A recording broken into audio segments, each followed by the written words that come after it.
και πάει προς το σώμα. Αν αυτό είναι κατανοητό, να συνεχίσουμε. Ωραία.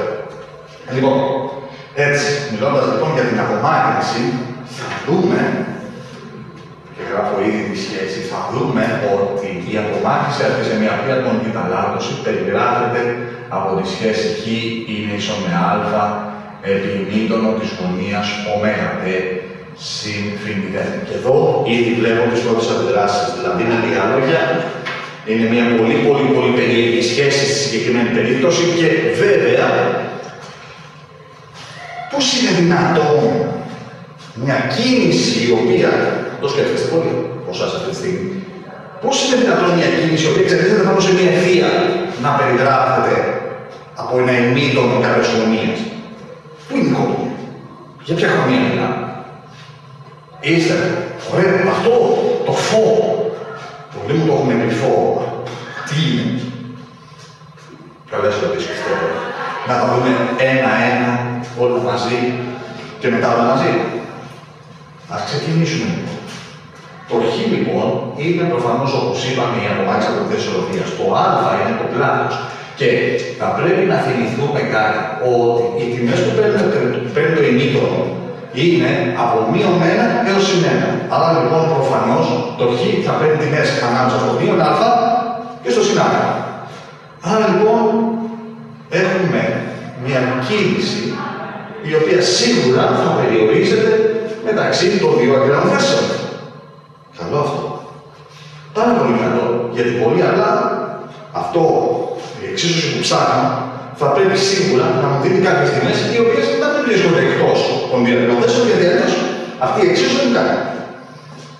Δεύτερο, το δεύτερο πραγματάκι που θα μπορούσα να πω πάνω σε αυτό, πάνω σε αυτήν την εξίσωση, είναι ότι υπάρχει ένας όρος, ο ωμέγα-τ συν φοινιδ, ο οποίος ονομάζεται φάση της ταλάτωσης.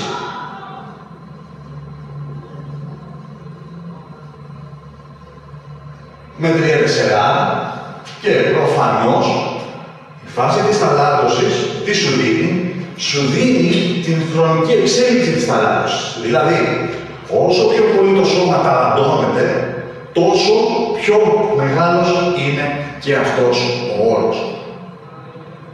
Ακόμη βέβαια, δεν έχω εξηγήσει ποιος είναι ο λόγος για τον οποίο έχω επιλέξει ή μάλλον έχω κάνει αυτό ακριβώς το πραγματάκι. Δηλαδή, έχω χρησιμοποιώ εδώ από ό,τι βλέπουμε ένα ημίτονο για να εκφράσω μια ευθυγράμμη σχέση.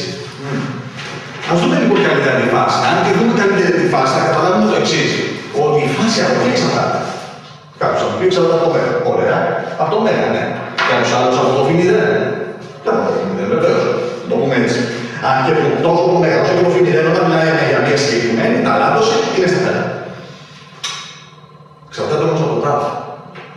Που σημαίνει ότι στην πραγματικότητα αυτή η γωνία την οποία έχω φτιάξει εδώ δεν είναι μια γωνία συνηθισμένη η οποία είναι στο χώρο ή οτιδήποτε τέτοιο. Είναι μια γωνία η οποία εξαρτάται άμεσα από τον χρόνο. Δηλαδή, εφόσον αυτή η γωνία εξαρτάται από τον χρόνο, αυτό σημαίνει ότι μου εκφράζει μια περιοδικότητα. Ότι δηλαδή ανατακτά χρονικά διαστήματα θα ξεκινάμε πάλι από την αρχή και ξανά τα ίδια και ξανά τα ίδια και ξανά τα ίδια. Δηλαδή, μήπως είναι ότι καλύτερο μια τέτοια συνάρτηση εδώ να μου περιγράφει μια αρμονική κίνηση, μια περιοδική κίνηση. Αν δεν σας έχω πει, υπάρχει κάτι άλλο που μπορούμε να κάνουμε. Να το δούμε από ένα άλλο πρίσμα. Ποιο είναι αυτό το πρίσμα? Ας δούμε ένα λίγο. Ας φτιάξουμε λοιπόν, ας υποθέσουμε, να σβήσω παιδιά εδώ πέρα, ας υποθέσουμε λοιπόν ότι να αφήσω εγώ τη σχεσούλα εδώ πάνω.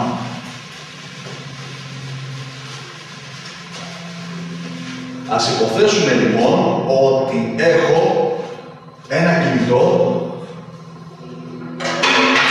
το οποίο, δεν πειράζει να σπέσει κάτω, το οποίο κινείται σε κυκλική τροχιά.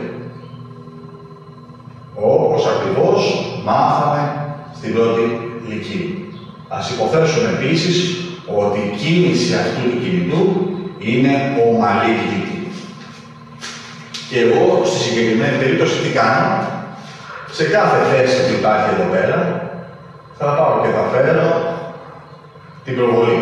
Να, μία προβολή εδώ, μία προβολή εδώ. Όταν κατεβαίνει. Με το άλλο και να φέρουμε άλλη προβολή εδώ. Εντάξει, όταν κατεβαίνει εδώ, έτσι, εδώ κατεβαίνει πάλι, άλλη προβολή εδώ, άλλη προβολή εδώ. Πάλι πάνω όταν ανεβαίνει, άλλη προβολή εδώ. Και πάει λέγοντας, εντάξει. Αν λοιπόν εμείς πάρουμε αυτό εδώ το πραγματάκι, δηλαδή, αν υποθέσουμε ότι αυτό εδώ πέρα είναι Α, σωστά, τότε εδώ δημιουργείται μία γωνιούλα, σωστά. Μάλιστα. Ωραία, να την πούμε αυτή είναι την γωνία ΔΘ. Αν την πούμε. Τότε η απομάκρυνση από τη θέση οροπίας από εδώ, δηλαδή με λίγα λόγια, το που βρίσκεται η προβολή στον άξονα των ψητώνος ψ στη συγκεκριμένη περίπτωση, το ψ εδώ, νομίζω, αν θέλετε το φτιάχνουμε και αυτό, από αυτό εδώ το τριγωνάκι, να το ωραίο όμορφο τρίγωνο, ότι θα δίνεται από τη σχέση ψ ίσον με α επί μήτωνο της γωνίας Δθ.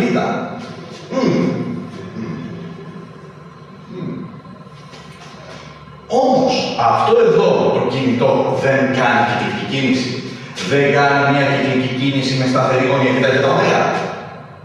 Άρα, από τον ορισμό του ωμέγα, δεν μπορούμε να πούμε, μετά από λίγο το είπαμε, ότι είναι Δθ ως ΔΤ.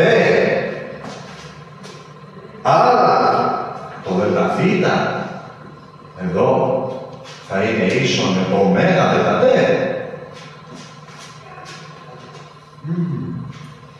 Άρα λοιπόν από εδώ δεν μπορούμε να πούμε ότι το ψ μου θα είναι ίσον με α επί μήτωνο της γωνίας ωμέγα επί ΔΤ. Αρχίζει και θυμίζεται επάνω πράγματα. Wow! Εάν το απλοποιήσω το θεματάκι, να το κάνουμε λίγο διαφορετικό, να πούμε αν θέλουμε ότι αυτή εδώ η γωνία δεν είναι η γωνία θ, δεν Δθ, είναι μια γωνία θ. Και ας παρακολουθήσουμε λίγο τι μπορούμε να γράψουμε εδώ. Πάλι με τη διαλογική, το ψ θα είναι ίσον με α επί μήτωνο της γωνίας θ. Αν θεωρήσουμε ότι το ωμέγα είναι ίσον με, όπως το είπαμε, Δθ προς ΔΤ, το οποίο θα είναι ίσον με φ μείον θ0 προς τ μείον τ0 και πούμε ότι τ0 είναι 0 για να απλοποιήσουμε τα πράγματα. Βλέπουμε ότι και αυτό δείχνει τα πάντα, αλλά να δείξουμε ακριβώς πώς μπορεί να βγει αυτή η σχέση. Ακριβώς. Όχι, ανάλογα. Ας το δούμε. Φ μείον θ0 είναι ίσον με ωμέγα τ. Άρα λοιπόν το θ θα είναι ίσον με ωμέγα τ συν θ0. Φοβερό. Άρα, εάν το βάλω πάνω σε αυτήν την σχέση για το ψ, η τελική μου σχέση ποια είναι, ότι ψ είναι ίσον με α επί μήτωνο της γωνίας ωμέγα τ συν θ0. Άρα την κάθε χρονική στιγμή η προβολή αυτής εδώ πέρα, η προβολή ενός σώματος το οποίο κάνει ομαλή κυκλική κίνηση πάνω από τον άξονα ψητώνος ψ, είναι στην πραγματικότητα μία εξισωσιότητα. Άρα λοιπόν, νομίζω ότι πρέπει τώρα να έχουμε αρχίσει να καταλαβαίνουμε γιατί μία τέτοια εξίσωση εκφράζει μία απλή αρμονική κίνηση. Νομίζω ότι για πρώτο μάθημα είναι αρκετά. Ευχαριστώ πάρα πολύ που με παρακολουθήσατε και υπόσχομαι ότι θα συνεχίσω αυτή την προσπάθεια καλύτερα την επόμενη φορά. Ευχαριστώ.